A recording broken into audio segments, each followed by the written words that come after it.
She sent me birthday chocolates, then froze when I said my husband ate them.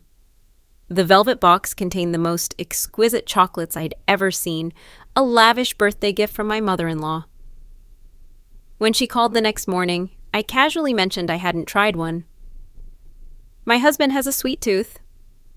I laughed. He ate the whole box. Her cheerful tone vanished, replaced by a chilling silence.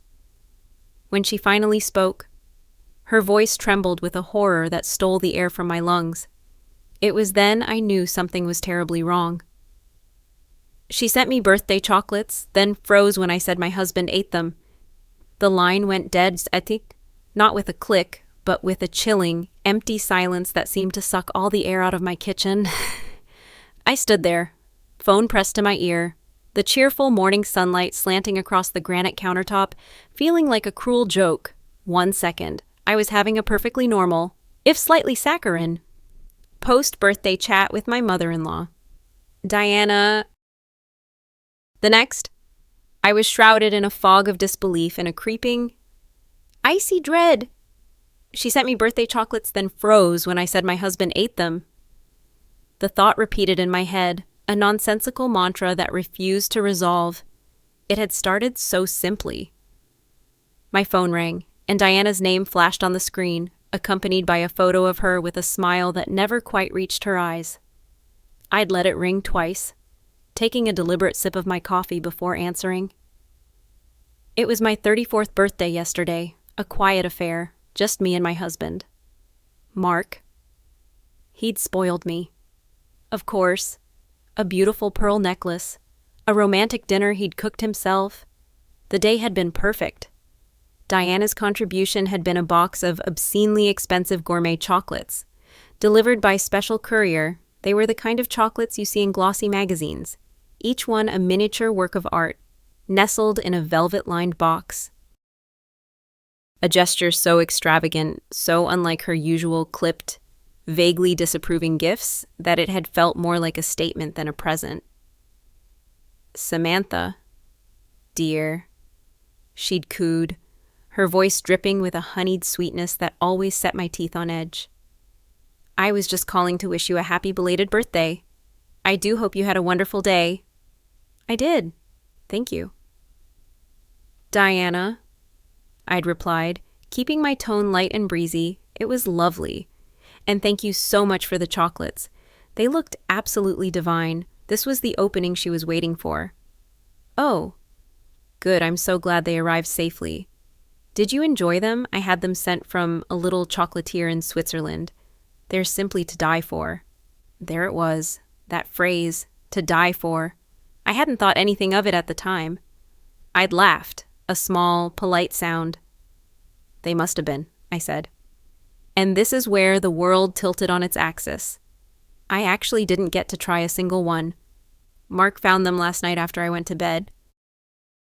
He has such a sweet tooth. He ate them all. The silence that followed was so abrupt, so complete, that I thought the call had dropped.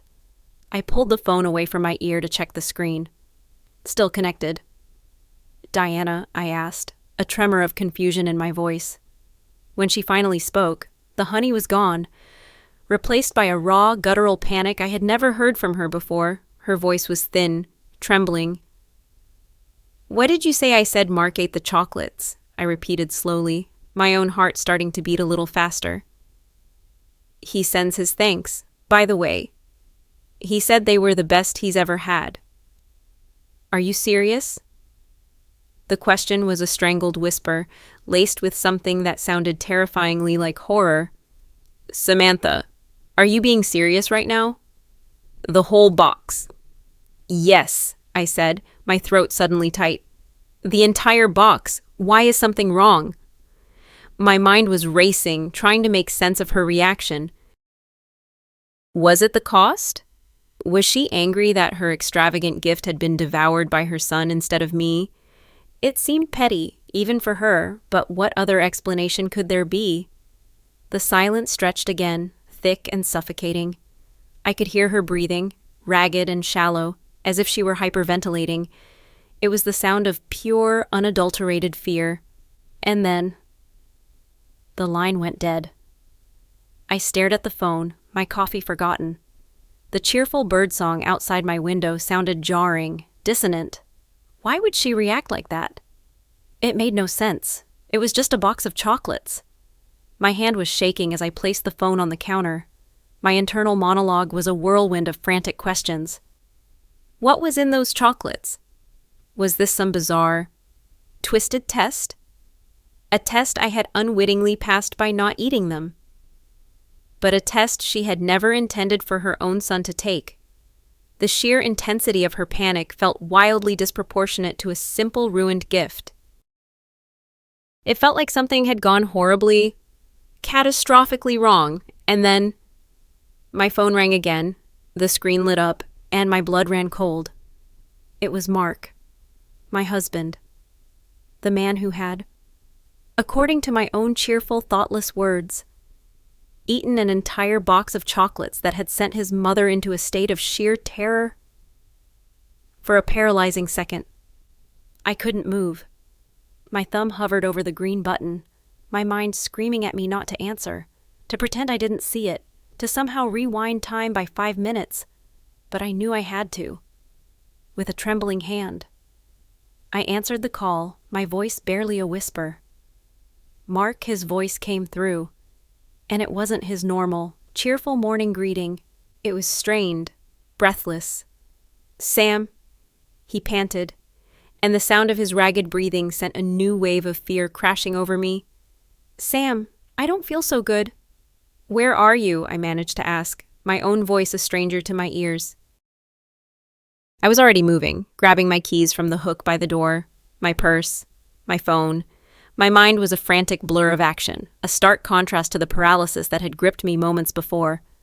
At the office, Mark gasped.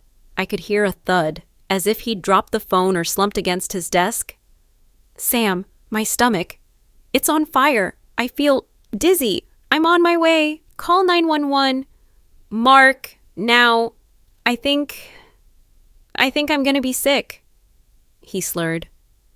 And then the line went dead, just as it had with his mother. But this time, it wasn't a cold, deliberate silence.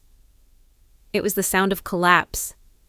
My heart hammered against my ribs as I fumbled with the car keys, my hands shaking so violently I could barely fit the key in the ignition. Driving the 15 minutes to his downtown office felt like an eternity, every red light a personal torment. And in that suffocating space of time, my mind, fueled by adrenaline and terror, began to piece together the ugly, jagged puzzle of my relationship with Diana Lewis. Diana had never wanted me for her son. It wasn't something she ever said outright. Of course, Diana's brand of cruelty was far more sophisticated than that. It was a war waged with backhanded compliments, thinly veiled insults, and a suffocating possessiveness over Mark that she disguised as maternal love. From the moment Mark introduced us 7 years ago, I was an intruder, a foreign entity disrupting the perfect, symbiotic world she had built around her only child.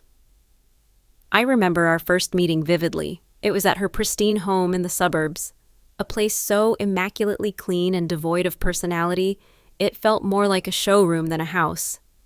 She'd looked me up and down, a faint, condescending smile playing on her lips. "Mark has told me so much about you." "Samantha," she'd said, her tone suggesting he'd confessed a rather embarrassing secret. "It's lovely that he's found a hobby."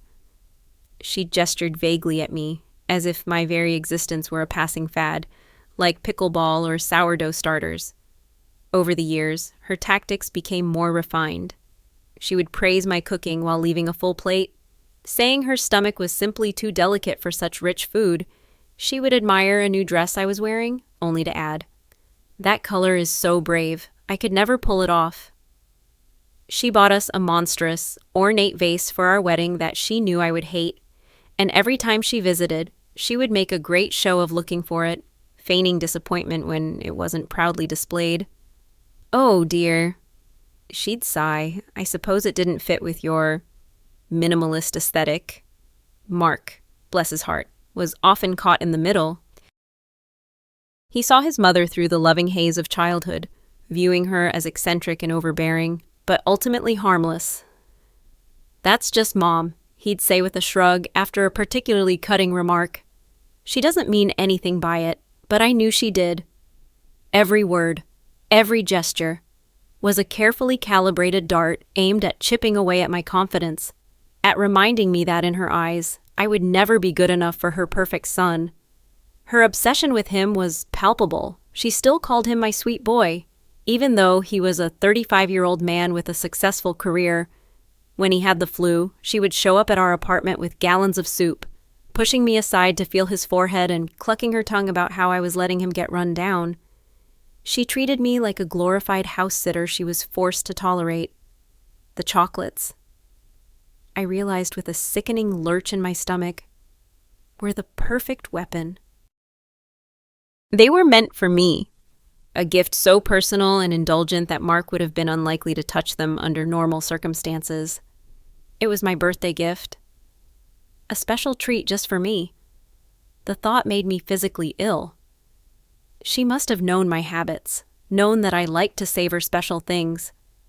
I would have had one, maybe two, and put the rest away. She would have called, asked how they were, and I would have gushed about the single, delicious chocolate I'd allowed myself. What would have happened then? A slow, creeping illness. A visit to the doctor with mysterious symptoms. Enough to make me suffer, to frighten me, to perhaps even... What? What was her endgame? The question hammered in my brain as I screeched to a halt in front of Mark's office building. To hurt me, to punish me for stealing her son, and in her twisted, malevolent plan, her own son, the center of her universe, had accidentally stepped in front of the bullet. The irony was so grotesque, so horrific. It was almost Shakespearean. She had poisoned her own heart. I abandoned the car, not even bothering to see if it was legally parked, and sprinted into the lobby, screaming his name. The scene in the emergency room was one of controlled chaos, a whirlwind of blue scrubs, beeping machines, and clipped, urgent medical jargon that I couldn't decipher. Mark's co-workers had found him on the floor of his office, conscious but disoriented and in agony. They'd called the ambulance just minutes before I arrived. Now he was behind a set of closed doors, and all I could do was stand in the sterile, antiseptic-smelling hallway, my hands clasped so tightly my knuckles were white. A kind, tired-looking nurse had taken my information, her pen scratching on a clipboard. "Has he consumed anything out of the ordinary today?" "Mrs. Lewis?" she asked, her eyes sympathetic but probing. The question hung in the air, heavy and suffocating, and... "My mother-in-law sent me some chocolates for my birthday," I heard myself say, my voice sounding distant and hollow. I didn't eat any. But he did. He ate the whole box last night. The nurse jotted it down. Gourmet chocolates. "Do you know the brand? Any known allergies?" "No. No allergies," I whispered. "I don't know the brand. They were a gift." I couldn't bring myself to say more, to voice the insane, monstrous suspicion that was solidifying into a certainty in my gut. What could I say? I think my mother-in-law tried to poison me, but my husband ate the poison instead. They would think I was insane, a hysterical wife in the midst of a crisis. My silence felt like a betrayal, but the words felt like madness. They were pumping his stomach. That's what a doctor told me when he swept out of the room an hour later. His face was grim. "We're running a toxicology screen, but it could take time." His symptoms are severe acute abdominal pain, vomiting, arrhythmia, neurological distress. It's consistent with certain types of poisoning, but without knowing the substance. We're treating the symptoms as best we can. He looked at me expectantly. "Are you absolutely certain there's nothing else he could have ingested? Any household chemicals, unusually prepared food?" Every question was a fresh stab of guilt. I was the key, the one who held the missing piece of the puzzle. But my story was so outlandish, so diabolical that I couldn't form the words before I could even try. A new presence swept into the waiting area. Cold and formidable as a winter storm, it was Diana. She wasn't frantic or disheveled. Her hair was perfectly coiffed, her expensive coat draped over her arm. Her face was a mask of strained, tragic concern. But her eyes, when they met mine, were like chips of granite. They held no panic, only a cold, calculating fury. She ignored me completely, striding directly to the doctor who had just been speaking to me. "I'm Diana Lewis, Mark's mother," she announced, her voice resonating with authority. "What is his condition? I want to know everything." The doctor began to recap his statement. But Diana cut him off. "Has she?" she said, finally turning to acknowledge me with a flick of her head, her voice dripping with disdain. "Told you about the chocolates?" The doctor nodded. "Yes, we're aware. We've sent the box, which his wife thankfully brought in. To the lab. I hadn't even realized I'd done it. In my frantic departure from the house, I'd swept the velvet box and its telltale empty wrappers into my purse." Diana's face tightened. "Did she also tell you?" She continued, her voice rising with theatrical distress, "that those chocolates were a special gift for her? A sugar-free, diabetic-friendly recipe I have been working on for months. Samantha has issues with her blood sugar." This was a blatant lie. I was perfectly healthy. I told her they were for her and her alone. I explicitly warned her that the sweeteners I used could be dangerous for someone like Mark, and she just left them out for him to find my son, who has always had such an insatiable sweet tooth. The air left my lungs. The sheer audacity, the malevolent genius of her lie was breathtaking. She had created a narrative that not only exonerated her but painted me as the careless, negligent wife whose foolishness had endangered her son. The doctor's and nurse's eyes shifted toward me, their expressions now tinged with a flicker of doubt, of questioning. In that moment, I was no longer just the worried wife. I was a person of interest. "That's not true," I choked out, my voice trembling with a mixture of rage and disbelief. "You're lying. There was no warning. You never said that." Diana gave a pained, sorrowful sigh, the picture of a long-suffering mother. "Oh, Samantha. I know you're overwrought, dear, but there's no need to make things up. I know you've been under a lot of stress lately." She turned back to the doctor, lowering her voice to a confidential, conspiratorial whisper. "She's been rather unstable. Mark was worried, and this was the escalation. This was the new betrayal. She wasn't just trying to cover her tracks. She was actively, maliciously trying to bury me. She was using my shock and grief against me, twisting the truth into a weapon to destroy my credibility. She was fighting a war on two fronts, saving her son and framing her daughter-in-law. Her earlier panic on the phone was gone, replaced by the chilling composure of a predator. She had rehearsed this. The moment she knew Mark was the victim, she had started building my cage. And as I stood there, reeling from her venomous performance, I realized the stakes had just been raised to a terrifying new level. This was no longer just about a poisoned gift. It was about my life, my freedom, and the truth, all of which were now under direct and vicious assault. The world seemed to tilt and blur around the edges. Diana's words, slick with false sympathy, echoed in the sterile hallway, each syllable a drop of acid. She was a black widow, weaving a web of lies so intricate and venomous that I could feel its strands tightening around me.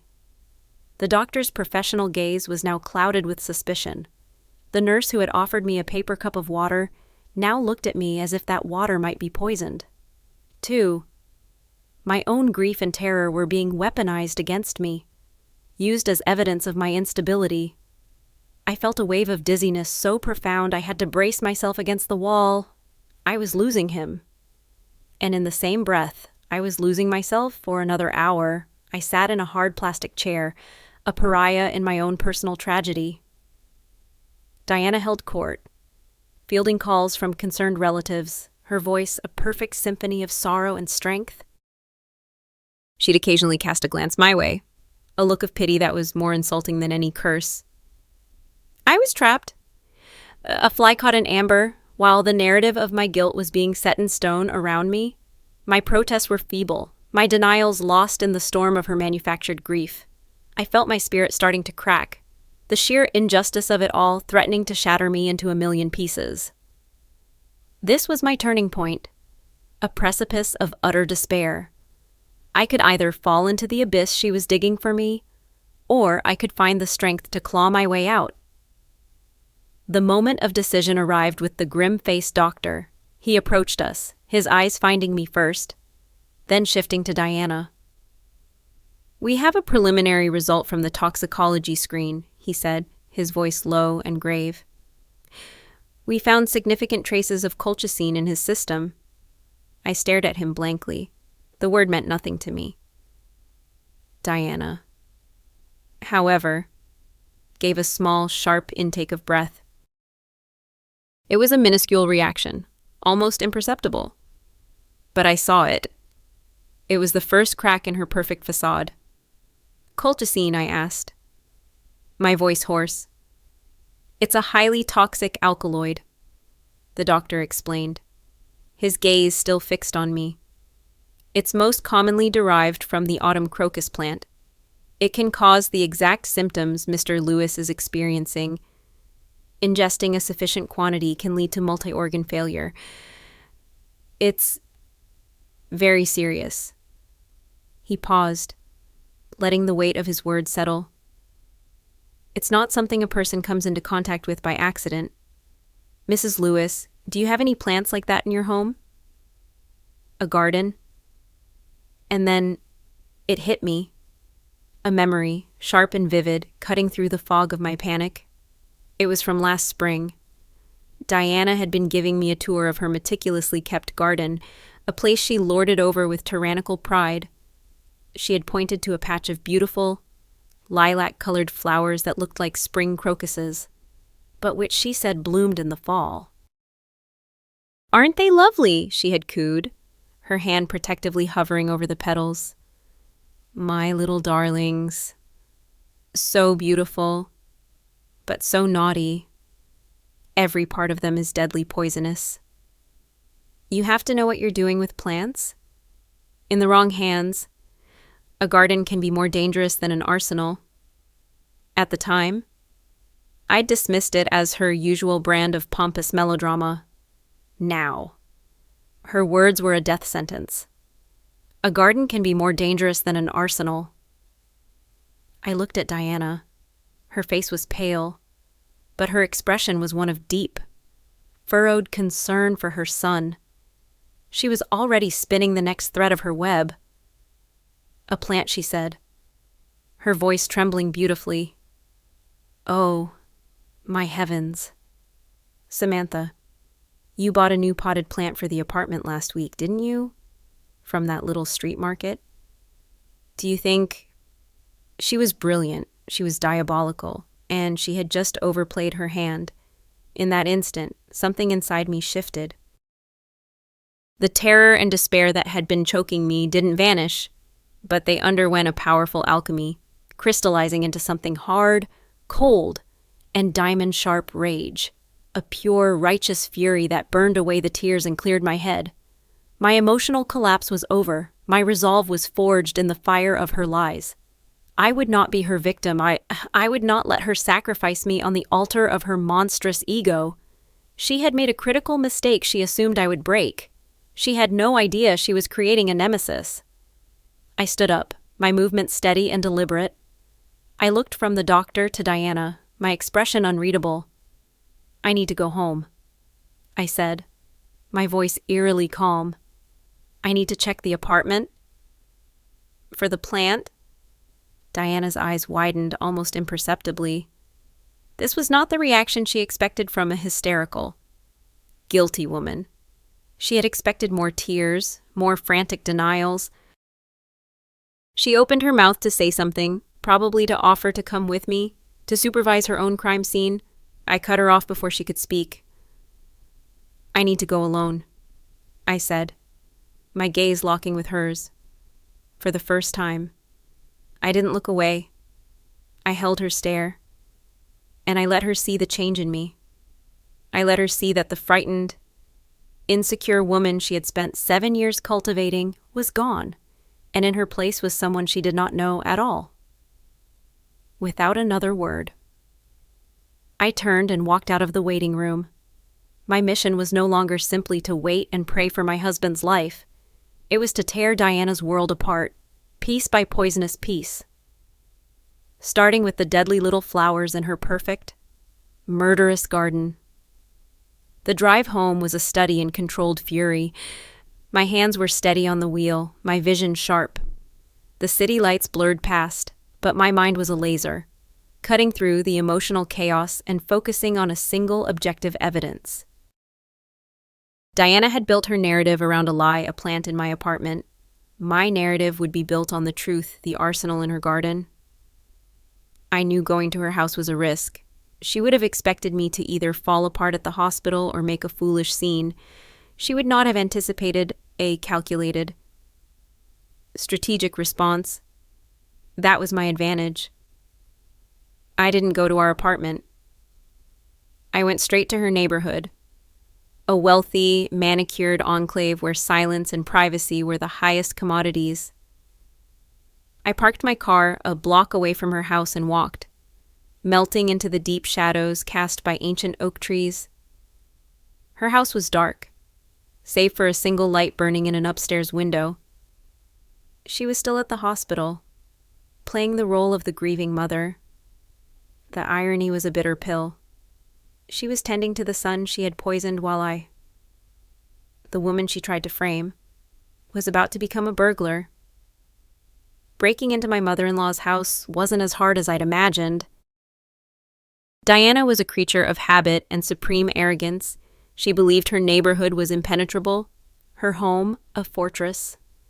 But a few years ago, Mark had insisted they install a keypad lock on the back door after she'd locked herself out for the 3rd time.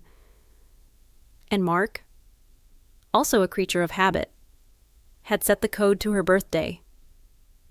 0814. The back gate was unlocked. I slipped into the backyard, my heart pounding a frantic rhythm against my ribs. And there it was, her garden, even in the gloom of a single security light. It was immaculate, rows of sleeping rose bushes, perfectly pruned hedges, and in the center, a raised stone bed. I didn't need daylight to know what was in it. I walked towards it, my phone in my hand, its flashlight beam cutting a nervous path through the darkness. There they were, her little darlings. A thick patch of autumn crocus, their pale, ghostly petals closed for the night. They were exactly as I remembered. I knelt, my breath catching in my throat. This was it. The source of the poison, but a patch of flowers wasn't enough. I needed more. I needed to connect the flowers to the chocolates, to prove she hadn't just grown them, but harvested and used them. My gaze swept across the pristine garden, searching for any sign of disturbance, any tool left out of place. Nothing. She was meticulous. Frustration gnawed at me. I stood up, about to retreat to the house, when my light caught a glint of something near the base of the stone flower bed. I crouched down again, tucked away, almost completely hidden in the mulch. Was a small clear glass vial, no bigger than my thumb. It was empty, but it was there, a container. My fingers, encased in the sleeve of my jacket to avoid leaving prints, carefully picked it up. Inside the house, the silence was oppressive. Her cold, sterile personality was everywhere in the gleaming.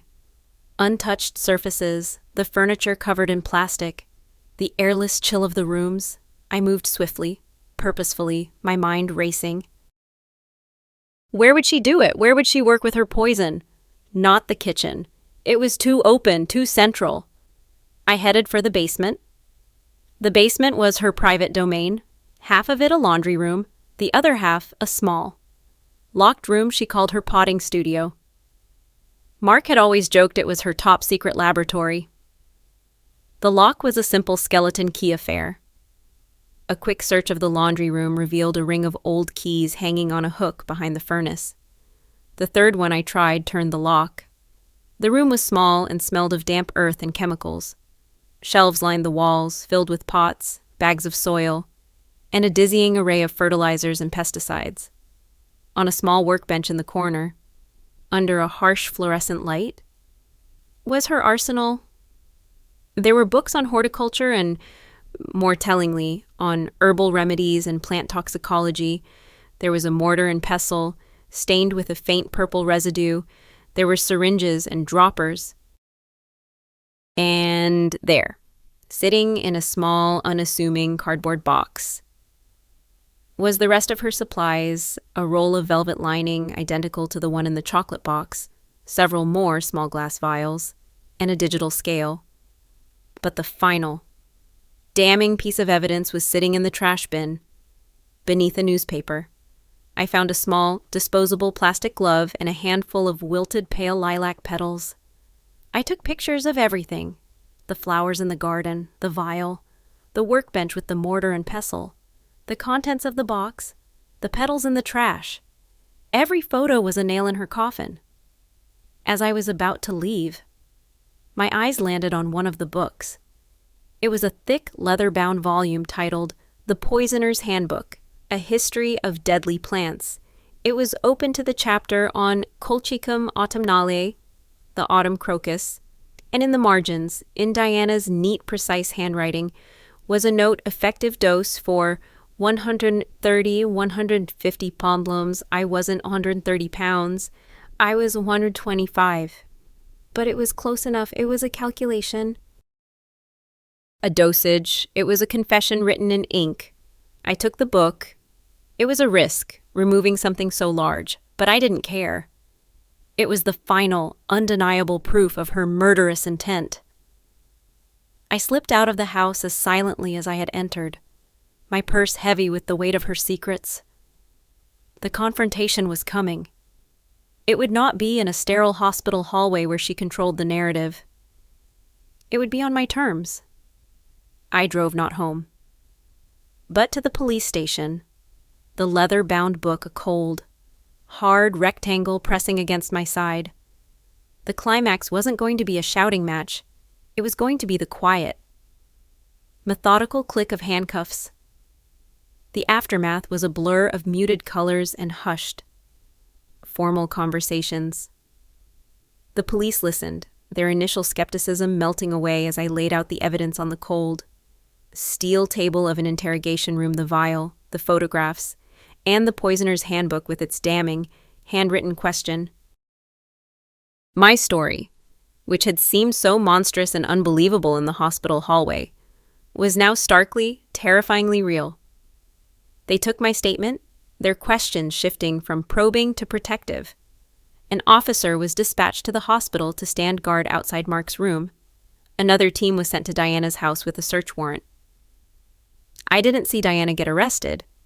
I was told later that they found her at the hospital, still performing her role as the devastated mother. When the detectives approached her, her mask of grief finally shattered, revealing the cold, reptilian fury beneath. She didn't scream or cry. She simply went quiet, her face a thunderous mask of hate, her eyes fixed on the door to her son's room as they led her away. Mark survived. It was a long, arduous battle. The colchicine had ravaged his system, and for several days. The doctors spoke in terms of if, not when.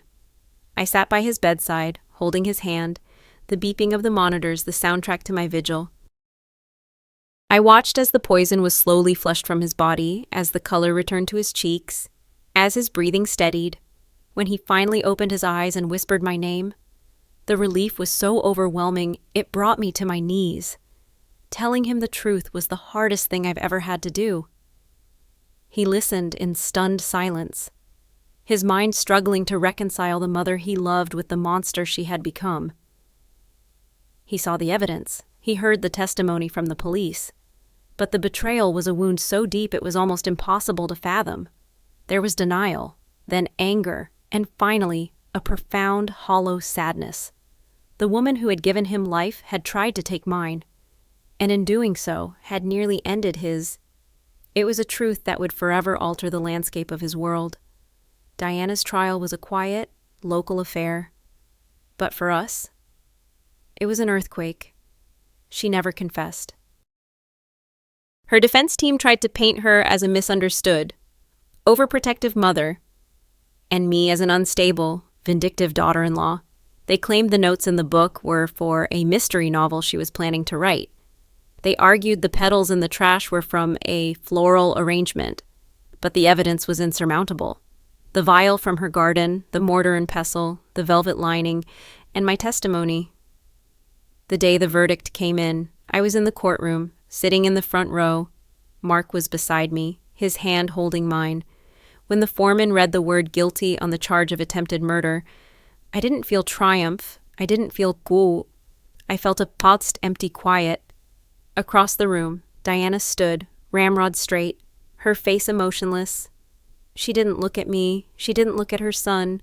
She simply stared at the wall behind the judge. A woman so consumed by her own toxic brew of jealousy and possession that she had poisoned everything she touched. We sold our apartment and moved to a small town on the coast, a place with salt in the air and the endless cleansing sound of the ocean. The pearl necklace Mark gave me for my birthday sits in my jewelry box, a reminder of a day that began with love and ended in a nightmare. We are healing, Mark and I. The scars are there, not on our skin, but deeper, in the places where trust once lived. We are more cautious now, more protective of our little world. We are rebuilding our lives, piece by piece, in the quiet aftermath of a storm we never saw coming, sometimes. When I'm walking on the beach, I think of Diana.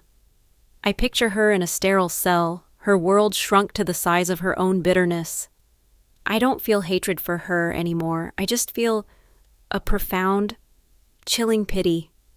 She had a son who loved her, a life of comfort and privilege, and she traded it all for a box of poisoned chocolates.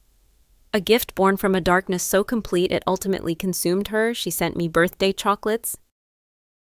And in the end, it was her own life she destroyed.